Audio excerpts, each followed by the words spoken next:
ان کے دل و دماغ میں جگہ بنا چکا تھا۔ جب اس کا اصلی چہرہ ان پر عیاں ہوا تو ان کے 14 طبق گل ہو گئے۔ قاضی کی عیاری اور مکاری کا شکار ہو کر پہلے انہیں گھر سے بے گھر ہونا پڑا اور پھر فرقان قتل کے الزام میں پولیس کے ہتھے چڑھ گیا تھا۔ ریمانڈ کی مدت پوری ہونے کے بعد پولیس نے چالان عدالت میں پیش کر دیا۔ میں نے فرقان کے وکیل کی حیثیت سے اپنا وکالت نامہ اور اپنے موکل کی درخواست ضمانت دائر کر دی۔ جج کرسی انصاف پر آ کر بیٹھا تو میں نے اپنے موکل کی ضمانت کے حق میں دلائل دیتے ہوئے کہا، جناب عالی، میرا موکل اس معاشرے کا ایک شریف النفس اور امن پسند شہری ہے۔ اس کا ماضی بے داغ ہے۔ اسے ایک گہری سازش کے تحت قتل کے اس کیس میں پھانسنے کی کوشش کی گئی ہے۔ اس کا قصور صرف اتنا ہے کہ اس نے اپنی سادگی کی وجہ سے مقتولہ کے شوہر اسٹیٹ ایجنٹ قاضی وحید پر آنکھیں بند کر کے بھروسہ کر لیا تھا۔ یور آنر، وکیل استغاثہ نے ملزم کی ضمانت کی مخالفت کرتے ہوئے کہا، میرے فاضل دوست ملزم کو معصوم اور سادہ لوح ثابت کرنے کی کوشش کر رہے ہیں، جبکہ حقیقت اس کے برعکس ہے۔ جس شخص نے کامرس میں ماسٹرز کر رکھا ہو اور ایک پرائیویٹ بینک میں ملازمت کرتا ہو، دن رات مالیاتی فگرز سے اس کا واسطہ پڑتا ہو، وہ اتنا سادہ اور بیوقوف نہیں ہو سکتا کہ چپ چاپ آنکھیں بند کر کے کسی کی پراپرٹی میں 1,00,000 روپے کی انویسٹ کر دے۔ محبت اور اخلاص کو اگر منفی انداز میں استعمال کیا جائے تو یہ میٹھی چھری اور زہر ہلاہل کی طرح کام کرتے ہیں۔ میں نے ٹھہرے ہوئے انداز میں کہا، ملزم اسی لیے فریب کھا گیا تھا کہ اس کے مالک مکان قاضی وحید نے اسے اخلاق اور جذبات کی مار ماری تھی۔ ملزم کی جگہ کوئی اور شخص بھی ہوتا تو وہ وہی کرتا جو ملزم نے کیا۔ ملزم نہایتی عیار اور مکار شخص ہے۔ وکیل استغاثہ نے ایکیوزڈ باکس میں خاموش کھڑے فرقان کی طرف اشارہ کرتے ہوئے طنزیہ لہجے میں کہا، اس نے اپنے مسائل کا رونا رو کر پہلے مقتولہ کے شوہر قاضی وحید کے دل میں جگہ بنائی، پھر ایک کرایہ دار کی حیثیت سے اپنی بیوی سمیت ان کے گھر میں داخل ہو گیا۔ مقتولہ ایک بیمار اور نرم دل خاتون تھی۔ ان دونوں میاں بیوی نے محبت کا ناٹک رچا کر مقتولہ اور اس کے شوہر کے دل جیت لیے۔ 3 ماہ کے بعد قاضی وحید نے ان کی الگ رہائش کے لیے اپنے گھر کی چھت پر 2 کمروں کا ایک پورشن تعمیر کرا دیا۔ یہ لوگ بالائی منزل پر شفٹ ہو گئے اور پھر 2 ماہ بعد ہی انہوں نے اپنے منصوبے کے مطابق قاضی وحید سے مطالبہ کر دیا کہ وہ اس کے گھر میں نہیں رہنا چاہتے، لہٰذا قاضی صاحب نے انہیں 1,50,000 روپے ادا کر دیے۔ 1,00,000 وہ جو ملزم نے بالائی منزل کی تعمیر پر خرچ کیا تھا اور 50,000 روپے وہ جو پچھلے 6 ماہ میں قاضی وحید مختلف مد میں ملزم سے لیتا رہا تھا۔ جب مقتول کے شوہر نے ملزم کے مطالبے کو باطل قرار دیتے ہوئے اس پر واضح کر دیا کہ اس کے گھر کی تعمیر میں ملزم کا ایک پیسہ بھی خرچ نہیں ہوا اور نہ ہی اس نے ملزم سے کبھی کسی مد میں کوئی رقم لی، تو یہ سن کر ملزم بفر گیا۔ ان دونوں کے بیچ شدید نوعیت کا جھگڑا ہوا اور ملزم نے قاضی وحید کو یہ دھمکی دی کہ اگر اس نے شرافت سے ملزم کو 1,50,000 روپیہ ادا نہ کیے تو پھر اسے خطرناک نتائج کے لیے تیار رہنا چاہیے۔ وہ سانس ہموار کرنے کے لیے تھما، پھر اپنی بات مکمل کرتے ہوئے بولا، پھر 15 اکتوبر کی شب ملزم نے اپنی سنگین دھمکی پر عمل کر دکھایا۔ وہ موقع پا کر ایسے وقت مقتولہ کے گھر میں گھسا جب اس کا شوہر وہاں موجود نہ تھا۔ ملزم نے مقتولہ کے گھر سے 1,00,000 روپے چوری کیے اور مقتولہ کی مزاحمت پر اسے گلا گھونٹ کر موت کے گھاٹ اتار دیا اور جائے وقوع سے فرار ہو گیا۔ اس کی بدقسمتی کہ جب وہ مقتولہ کے گھر سے نکل رہا تھا تو قاضی وحید وہاں پہنچ گیا۔ ملزم قاضی کو نہیں دیکھ سکا تھا، تاہم قاضی وحید اسے افراتفری کے عالم میں وہاں سے جاتے دیکھ کر چونک اٹھا۔ وہ بجلی کی سی تیزی سے اپنے گھر میں داخل ہوا، پھر حقیقت کسی بم کے مانند اس کے سر پر پھٹی۔ اس کی بیوی بیڈ روم میں مردہ پڑی تھی۔ مقتولہ کے لباس کو دیکھ کر اندازہ ہوتا تھا کہ اس کی مزاحمت کے نتیجے میں ملزم نے گلا گھونٹ کر اس کی جان لے لی تھی۔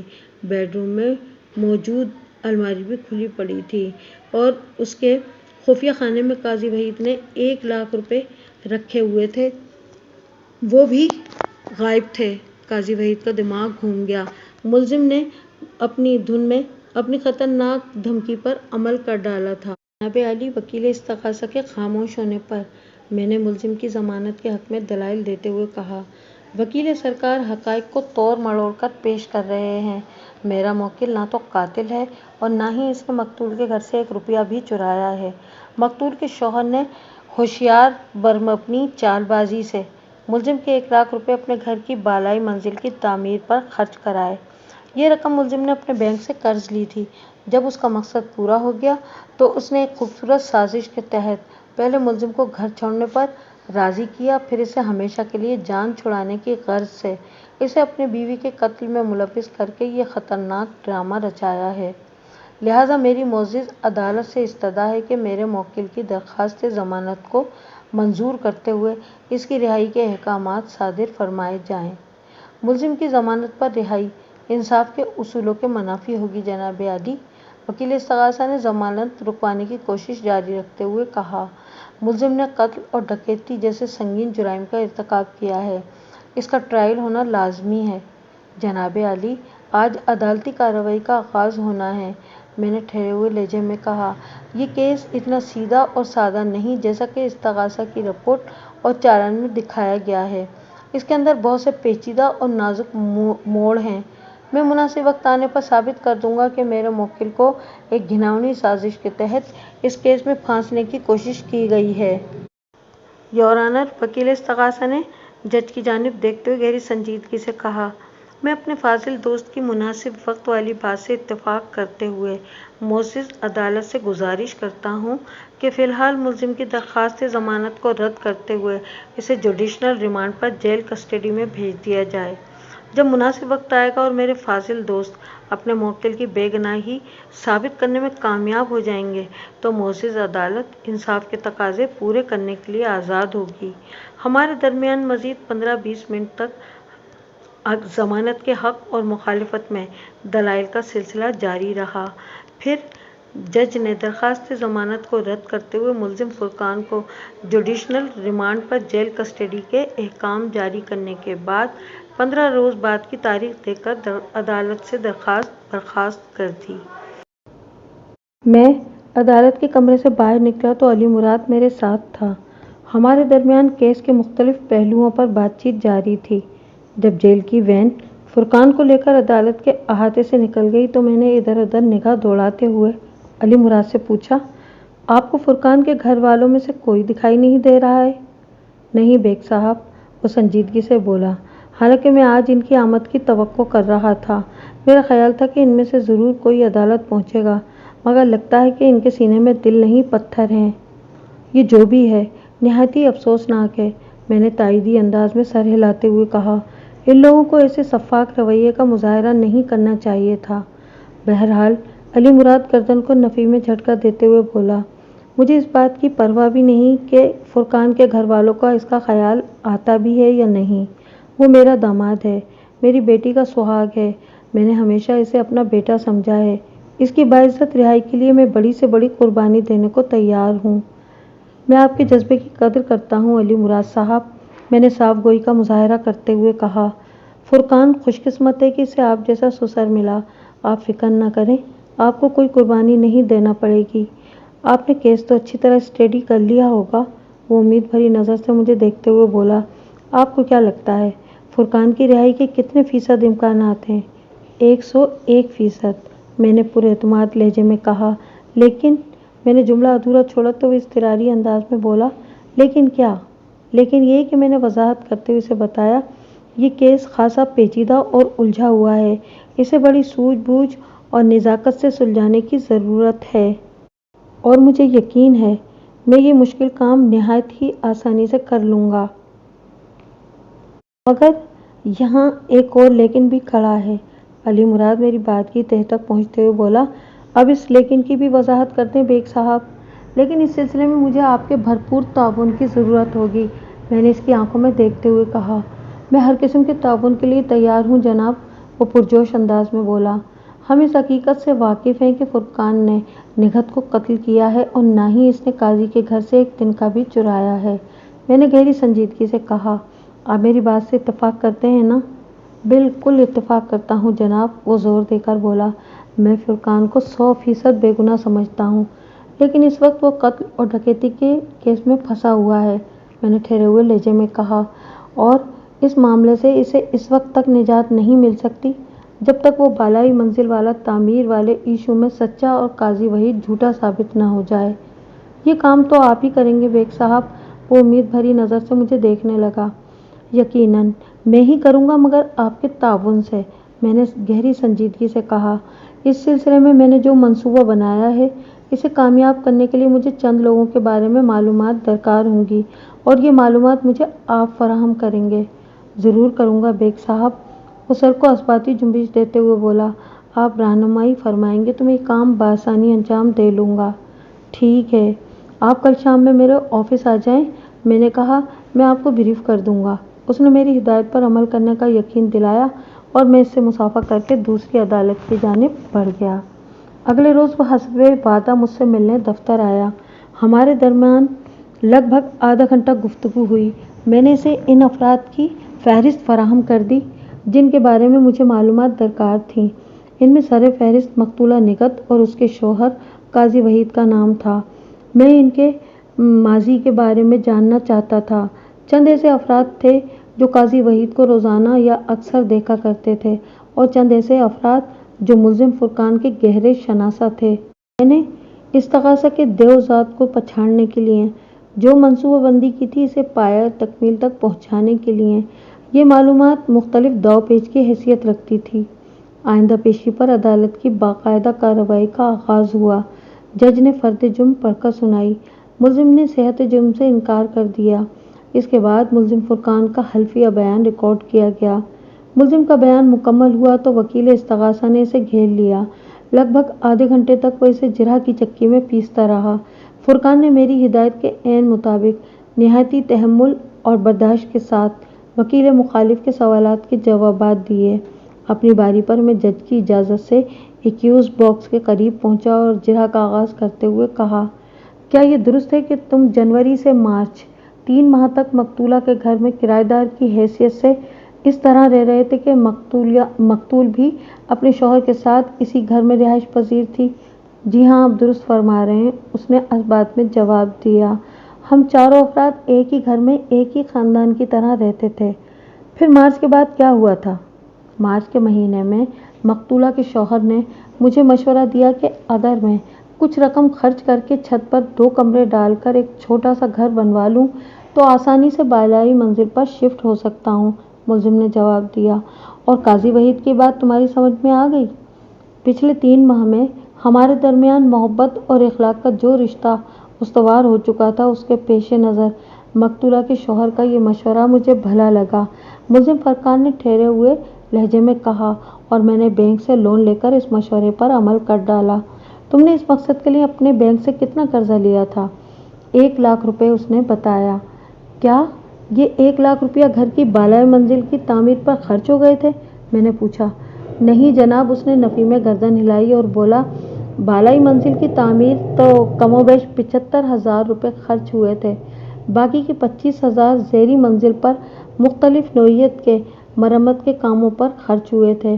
گویا آپ نے بینک سے جو 1 لاکھ کا قرضہ لیا تھا، وہ تمام کا تمام قاضی وحید کی پراپرٹی کی توسیع، تزئین و آرائش میں نظر ہو گیا۔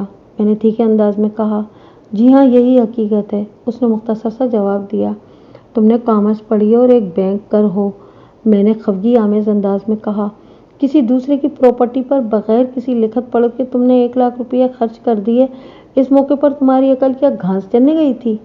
آپ ٹھیک کہہ رہے ہیں جناب، وہ ندامت بھرے لہجے میں بولا۔ میری عقل پر واقعی پردہ پڑ گیا تھا۔ قاضی وحید نے مجھے محبت اور اخلاق کی چھری سے اس طرح ذبح کر ڈالا کہ آخری لمحے تک مجھے اس فراڈ کا احساس تک نہ ہو سکا۔ اس کے بعد میں نے فرقان کی زبانی مختلف سوال و جواب کے ذریعے قاضی کی چال بازیوں کی تفصیل اگلوا کر عدالت کے ریکارڈ پر محفوظ کر دی، اور آخر میں فرقان سے پوچھا، تمہیں پہلی مرتبہ اس فراڈ کا احساس کب ہوا تھا؟ میں نے پوچھا، جب قاضی نے مجھ سے کہا کہ وہ مکان کو فروخت کرنا چاہتا ہے۔ یہ کب کی بات ہے؟ ستمبر کے آخر۔ اس نے مجھ سے یہ سب کہا تھا، ملزم نے جواب دیا۔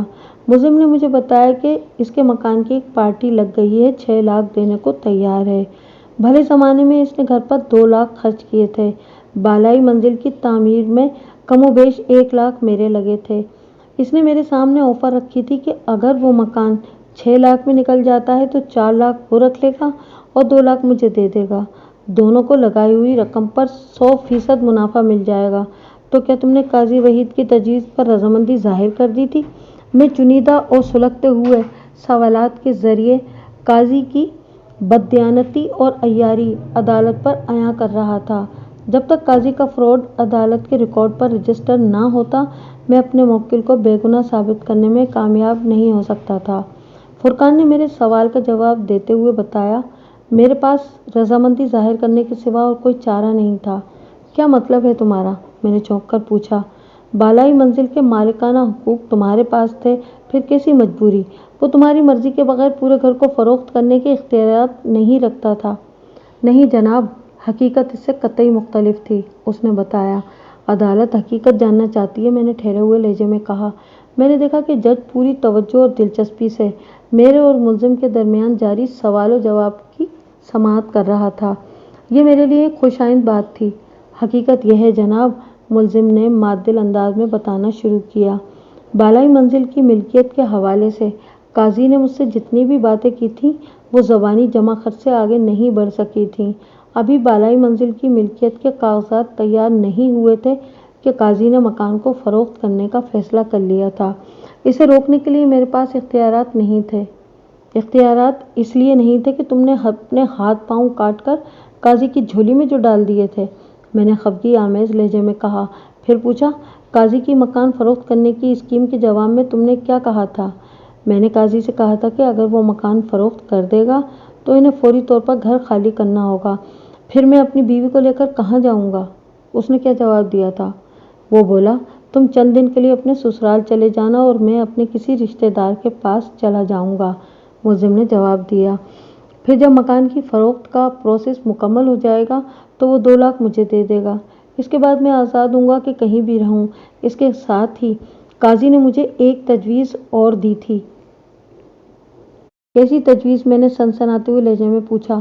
آبجیکشن یور آنر، وکیل استغاثہ جو کافی دیر سے خاموش کھڑا میرے اور ملزم کے بیچ ہونے والی گفتگو کو تحمل سے سن رہا تھا، اچانک پھٹ پڑا۔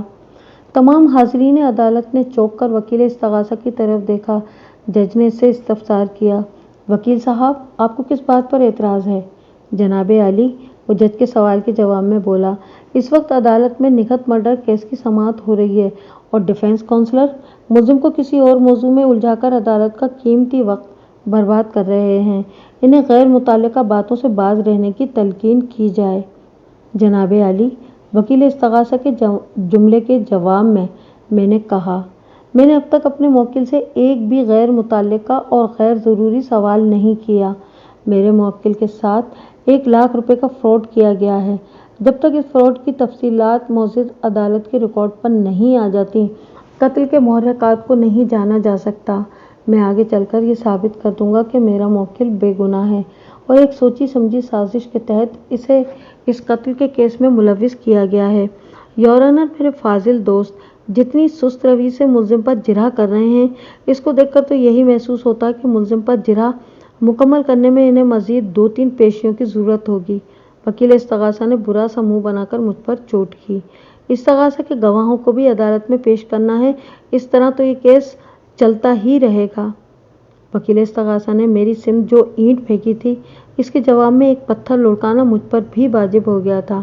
میں نے جج کی طرف دیکھتے ہوئے گمبھیر انداز میں کہا، جناب عالی، جیسا کہ میں پہلے بھی عرض کر چکا ہوں کہ میرے موکل کے ساتھ ہونے والے جائیداد فراڈ کو بے نقاب کیے بغیر نکہت مرڈر کیس کو حل کرنا ممکن نہیں، لہٰذا معزز عدالت سے میری استدعا ہے کہ مجھے ملزم پر اپنی جرح مکمل کرنے کے لیے تھوڑا ٹائم دیا جائے اور اس کے ساتھ ہی وکیل سرکار کو بھی اس امر کا پابند بنایا جائے کہ وہ میری جرح کے دوران میں کسی بھی قسم کی مداخلت کا خیال دل سے نکال دیں۔